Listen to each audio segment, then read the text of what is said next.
Sabe aquele momento que você percebe que seus próprios pais nunca te amaram de verdade? O meu foi no dia do meu casamento. Enquanto eu caminhava até o altar sem eles ao meu lado, minha irmã postava stories em Búzios, celebrando o próprio noivado. Meus pais estavam lá, sorrindo, brindando, comemorando. No mesmo dia que eles chamaram o meu casamento de perda de tempo para alguém sem perspectivas. Mas vocês não fazem ideia do que eles fizeram uma semana depois. Foi aí que eu descobri até onde uma família pode ir para te destruir. E foi aí também que eu tomei a decisão que mudou tudo. Uma decisão que eles jamais esperavam. Porque quando você machuca alguém por tanto tempo, uma hora essa pessoa para de aceitar. E quando isso acontece? Bem, as consequências podem ser devastadoras. Deixa eu contar essa história desde o começo, porque vocês precisam entender como chegamos até aqui. Meu nome é Mariana Santos, tenho 28 anos e nasci em Ribeirão Preto, interior de São Paulo. Durante muito tempo eu achei que tinha uma família normal, sabe? Daquelas que você vê na TV, onde todo mundo se ama e se apoia. Que ilusão. Meus pais, Carlos e Regina, sempre foram obcecados por aparências. Meu pai trabalha em um banco há mais de 20 anos e minha mãe é funcionária pública. Eles vivem naquela de o que os outros vão pensar, entende? Aquele tipo de gente que se mata para manter as aparências, mesmo que por dentro tudo esteja desmoronando. E aí tem a Fernanda, minha irmã mais velha. Ah, a Fernanda. Ela sempre foi a filha perfeita. Desde pequena, tudo que ela fazia era motivo de festa. Tirou nota boa na escola, jantar especial, passou no vestibular para Direito na USP, festa com a família inteira. Conseguiu estágio em um escritório famoso? Meus pais ligaram para todos os parentes para contar a novidade. Eu? Bem, eu sempre fui a artista da família. E quando eu falo artista, é com aquele tom de desprezo que vocês já devem estar imaginando. Desde criança eu adorava desenhar, criar coisas.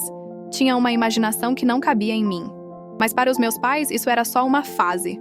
Uma perda de tempo que eu ia superar quando crescesse e caísse na real. Quando chegou a hora de escolher a faculdade, eu disse que queria fazer design gráfico. Vocês precisavam ver a cara dos meus pais. Foi como se eu tivesse dito que ia virar palhaça de circo. Design? Isso não é profissão, Mariana. Você vai morrer de fome. Enquanto isso, quando a Fernanda disse que ia fazer direito, foi aquela comemoração. Mas o pior não era nem a falta de apoio. Era a diferença gritante de tratamento. Sabe quando você cresce, sentindo que não importa o que você faça, nunca vai ser suficiente? Pois é. E vocês não imaginam como isso foi ficando cada vez pior com o tempo. Porque o que eu descobri depois foi que essa diferença não era só na minha cabeça. Era muito mais profunda do que eu imaginava. Aos 18 anos eu tomei uma decisão que mudou tudo. Parei de esperar a aprovação dos meus pais. Parece simples, né? Mas vocês não fazem ideia de como é difícil aceitar que as pessoas que deveriam te amar incondicionalmente simplesmente não ligam. Entrei na faculdade de design gráfico e desde o primeiro dia eu sabia que estava sozinha nessa. Enquanto a Fernanda tinha tudo pago, mensalidade, material, até um apartamento próximo à USP, eu me virava com trabalhos de meio período. Limpava casas no fim de semana, fazia freelances de design para pequenos comércios, vendia doces na faculdade, qualquer coisa para pagar as contas. E sabe o que é mais doloroso? Meus pais tinham condições de me ajudar. Eles só escolheram não ajudar. A Fernanda está fazendo um curso sério, Mariana. Ela precisa se concentrar nos estudos. Essa era sempre a desculpa. Foi na faculdade que eu conheci as duas pessoas que mudaram minha vida, Rafael e Juliana. O Rafael era do curso de publicidade, um cara incrível, daqueles que te fazem rir até nos piores dias. A Juliana era da minha turma, virou minha melhor amiga, minha irmã de coração. Eles dois me mostraram o que era ter uma família de verdade. Nos formamos e eu consegui um estágio em uma agência pequena, mas promissora. Trabalhei que nem uma louca, fazia hora extra, estudava tendências de design até altas horas. Em 2 anos, eu já era designer sênior. Em 4 anos, abri meu próprio estúdio. Vocês acham que meus pais comemoraram? Claro que não. Quando eu contei que tinha aberto minha empresa, meu pai só disse: "Tomara que dê certo, né, filha?" Isso foi tudo. Nada de "estamos orgulhosos", nada de "parabéns pela conquista". Nada. Enquanto isso, quando a Fernanda conseguiu uma vaga de trainee em um escritório, eles fizeram um churrasco para comemorar. Chamaram todos os tios, primos, vizinhos. Foi uma festa. Eu nem fui convidada. Descobri pelas fotos no Facebook. Mas sabe o que me doía mais? Era quando eu tentava dividir minhas conquistas com eles. Quando ganhei meu primeiro prêmio de design, liguei toda animada para contar. Minha mãe disse: "Que bom, filha. Ah, a Fernanda passou na OAB. Vamos fazer uma festa no sábado." E desligou. Eu comecei a perceber um padrão. Não importava o que eu fizesse, nunca seria suficiente. Mas o que eu não sabia era que o pior ainda estava por vir. Depois de 3 anos namorando, o Rafael me pediu em casamento. Foi o momento mais feliz da minha vida. Ele fez o pedido em casa, simples, do jeito que eu sempre sonhei. Nada de grandes produções, só nós dois e muito amor. Quando liguei para contar para os meus pais, a reação foi previsível. "Ah, que bom, filha. Vocês já pensaram em data?" Frieza total. Nenhuma empolgação, nenhuma pergunta sobre como foi o pedido. Nada. Era como se eu tivesse ligado para avisar que ia trocar de shampoo. Mesmo assim, eu ainda tinha uma pontinha de esperança. Sabe aquela ilusão boba de que no seu casamento, no seu dia especial, as coisas iam ser diferentes? Que de alguma forma mágica eles iam perceber que me amavam? Decidimos fazer uma cerimônia simples, mas linda. Eu e o Rafael não tínhamos muito dinheiro, mas conseguimos organizar algo especial em um sítio que a família dele tinha. Nada extravagante, mas cheio de amor e carinho. Mandei o convite para os meus pais com 2 meses de antecedência. A resposta: "Vamos tentar ir, filha. Você sabe como é corrido aqui." Tentar ir? No casamento da própria filha? Mas eu engoli a decepção e continuei planejando. 2 semanas antes do casamento, liguei para confirmar. "Assim, Mariana, estamos nos organizando aqui." Organizando o quê? Era só aparecer. Mas eu deixei passar. 3 dias antes do grande dia, meu telefone tocou. Era meu pai. "Filha, infelizmente não vamos conseguir ir ao seu casamento." Meu mundo desabou. "Como assim, pai?" "Olha, surgiu um compromisso importante aqui." "Você entende, né? É só uma cerimônia simples mesmo. Não é como se fosse algo significativo." Significativo. Essa palavra ecoou na minha cabeça por horas.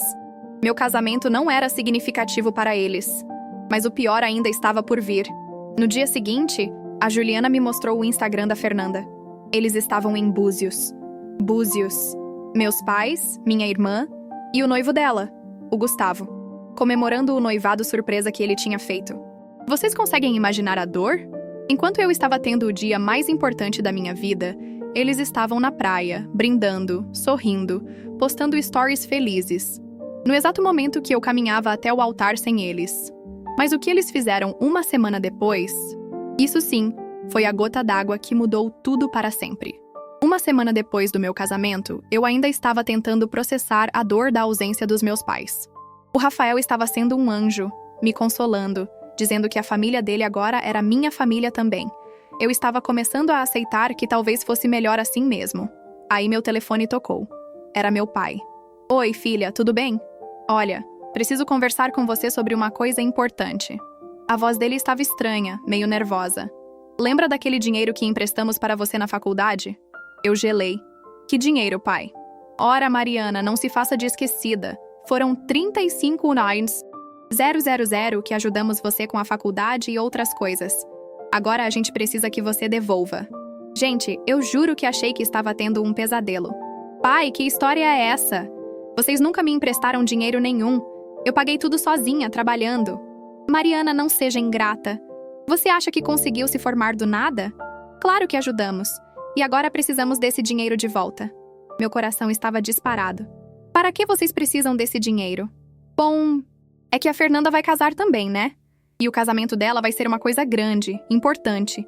Não como o seu, que foi só uma coisinha simples. Ela merece uma festa à altura." Vocês ouviram isso? Ela merece. Como se eu não merecesse nada. "Pai, eu nunca peguei dinheiro emprestado de vocês. Vocês estão inventando isso." "Mariana, você está sendo muito desrespeitosa. Somos seus pais, não íamos mentir sobre uma coisa dessas. Se você não devolver esse dinheiro, vamos ter que tomar medidas mais sérias." "Medidas mais sérias?" Eles estavam me ameaçando. Desliguei o telefone tremendo. Corri para o meu computador e comecei a revirar todos os meus documentos da faculdade. Comprovantes de pagamento, extratos bancários, tudo. E sabe o que eu encontrei? Nada. Nenhum centavo dos meus pais. Nem R$1. Eu tinha pago cada mensalidade com meu suor. Cada livro, cada material, cada lanche. Tudo com o dinheiro que eu ganhava limpando casa, fazendo freelances, vendendo doces. Liguei para o Rafael chorando. Eles estão tentando me extorquir, amor. Estão inventando uma dívida que não existe para pagar o casamento da princesinha. Foi aí que caiu a ficha. Eles não só me desprezavam, como ainda queriam me usar. Queriam que eu pagasse a festa da filha favorita. A filha que sempre teve tudo, enquanto eu me virava sozinha. Mas sabe o que foi o pior de tudo? Quando eu liguei de volta para confrontar meu pai com as provas, ele disse: Mariana, você sempre foi problemática mesmo. A Fernanda nunca nos daria esse trabalho. Naquele momento, algo dentro de mim morreu. E algo muito mais forte nasceu. Depois daquela ligação, eu fiquei 3 dias sem conseguir dormir direito. O Rafael ficou preocupado e sugeriu que eu procurasse ajuda profissional. Amor, você precisa conversar com alguém que entenda dessas coisas. Isso não é normal. Foi assim que conheci o Dr. Henrique, um psicólogo especializado em relacionamentos familiares tóxicos. Na primeira sessão, eu despejei tudo.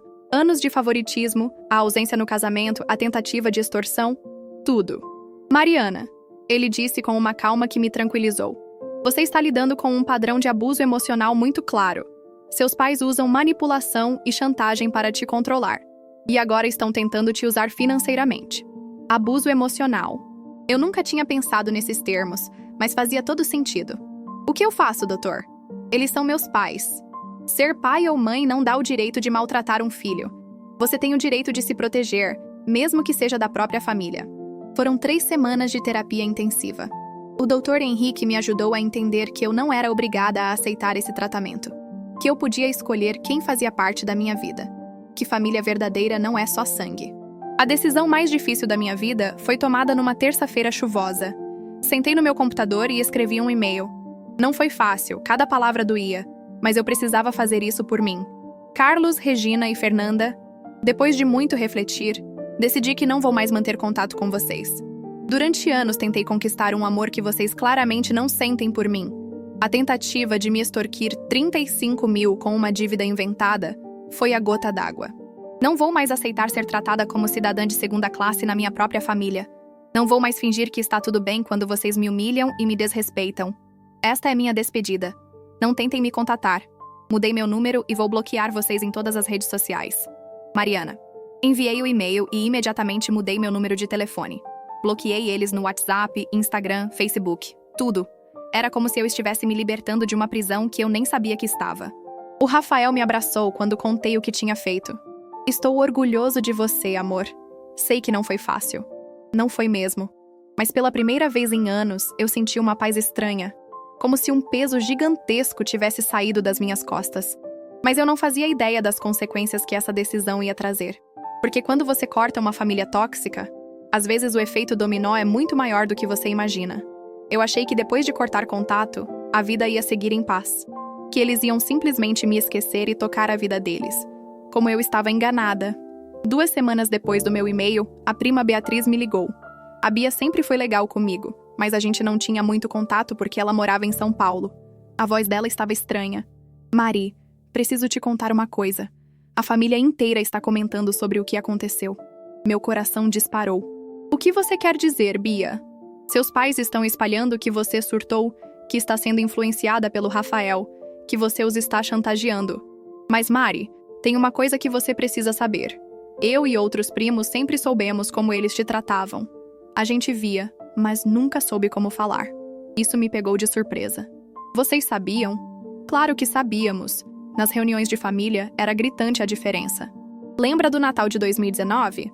Seus pais deram um iPhone 12 para a Fernanda. E para você deram uma caneca com World's Best Daughter. Uma caneca, Mari. Eu tinha esquecido desse detalhe. Mas agora a memória voltou como um soco no estômago. E tem mais, a Bia continuou. O noivado da Fernanda está em crise. A família do Gustavo está questionando o comportamento dos seus pais. A mãe dele disse que não quer se associar com gente que abandona a própria filha no casamento. Isso eu não esperava. Sério? Muito sério. E sabe o que é mais engraçado? Seus pais estão desesperados tentando controlar a narrativa. Eles ligaram para todos os parentes contando a versão deles. Mas a galera não está comprando. Todo mundo lembra como eles te tratavam. Nos dias seguintes, outros parentes começaram a me procurar. Tia Sandra, que sempre foi discreta, me mandou uma mensagem. Mari, sempre admirei sua força. Seus pais erraram feio. O primo João me ligou. Prima, você fez certo. Ninguém merece ser tratado assim.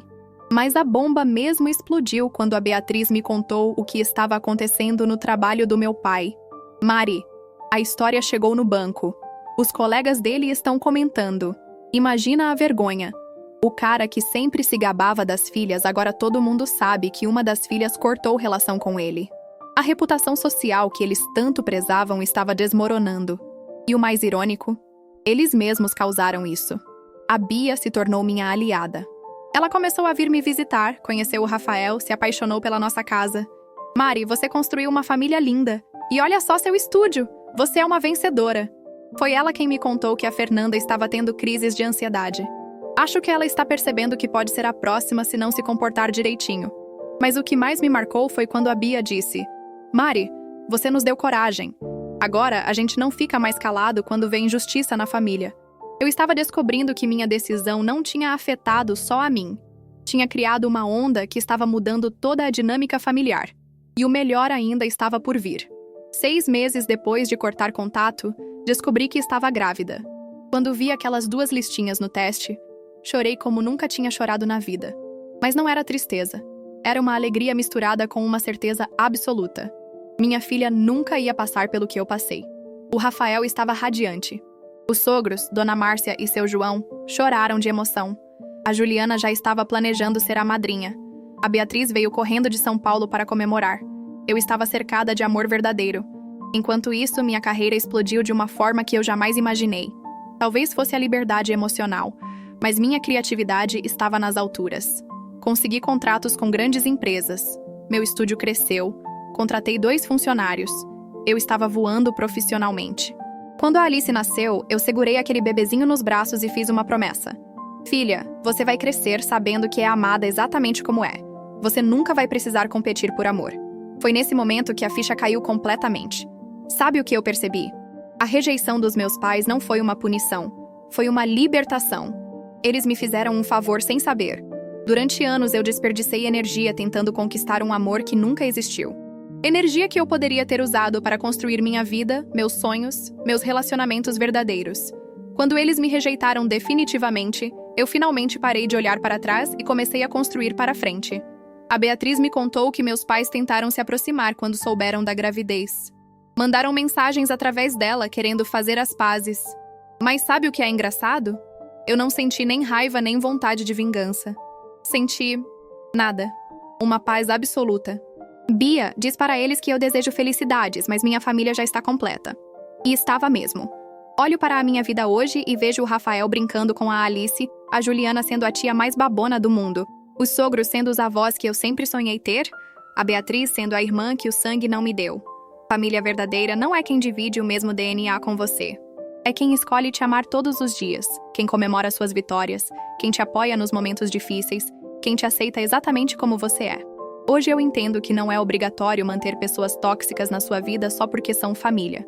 Você tem o direito de escolher quem merece um lugar na sua mesa, na sua casa, no seu coração.